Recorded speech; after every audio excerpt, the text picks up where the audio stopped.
Hello बच्चों, let's read out the questions. Question says, find the electric field at point P as shown in figure on the perpendicular bisector of uniformly charged thin wire of length L carrying a charge Q. The distance of point P from the center of rod is A equals to under 3 by 2 times of L. So diagram में देख सकते हैं एक uniform thin wire है जो कि basically charged है। इसकी लेंथ L है और ये कैरी करता है चार्ज Q को यहाँ से।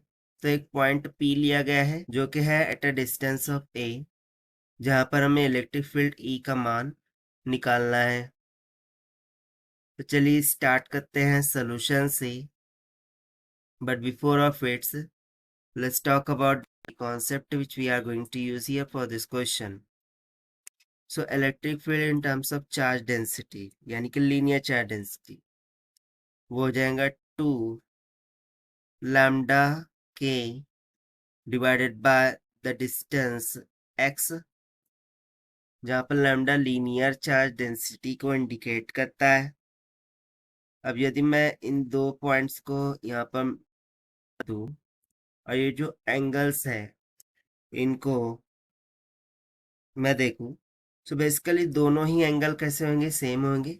सो उसको हम मान लेंगे θ1 और θ2 इक्वल। और चूंकि लेंथ L के इक्वल है और ये पॉइंट O ये इसका मिड पॉइंट है, सो ये जो लेंथ है ये L/2 हो जाएंगे और ये भी L/2 के इक्वल हो जाएगा।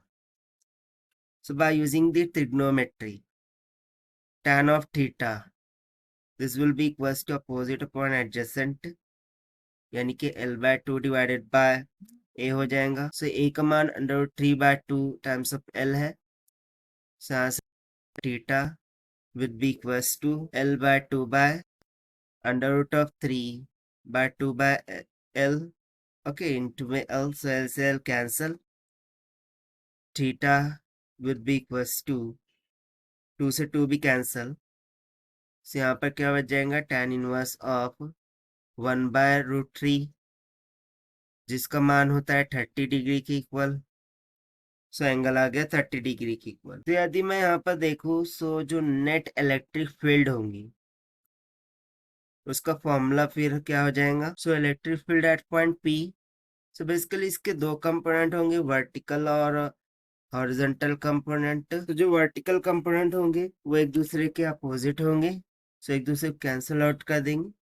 और जो भी वर्टिकल कंपोनेंट होंगे वो उससे हम यहाँ पर लिख देंगे कि k lambda divided by A into में साइन ऑफ θ1 प्लस में k lambda divided by A sin of θ2. So this will be equals to k lambda by A sin of, ना देखिए एंगल तो सेम ही है, so ये हो जाएगा theta, ये भी हो जाएगा थीटा के इक्वल। तो चूंकि θ1 और θ2 दोनों सेम है और दोनों का मान हमने ऊपर निकाला 30 डिग्री के इक्वल।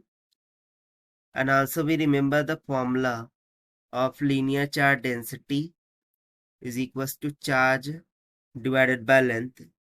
सो इन दोनों वैल्यूज को हम यहाँ फॉर्मूले में सब्स्टिट्यूट करेंगे।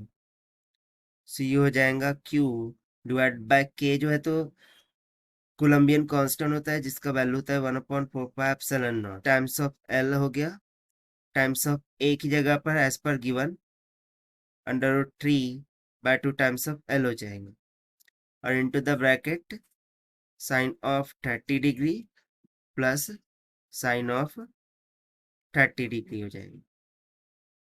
सो this will be goes to Q divided by 2√3 pi epsilon naught, sine 30 का मान होता है 1/2 प्लस में 1/2, सो ये तो 1 हो गया। फाइनली हमारे पास फॉर्मूला डिराइव्ड होके आ गया Q divided by 2√3 pi epsilon not. ना यहाँ पर L स्क्वायर भी चल रहा था, that is 1/L square. So finally denominator में फिर L स्क्वायर बच जाएगा। तो देखिए यही हमसे पूछा गया था, to find the net electric field at that point P। जो कि हमने फाइंड किया है by using the formula of electric field due to linear charge density. So according to given option D is correct. So this is the required solution. I hope you understand well. Best of luck. Thank you.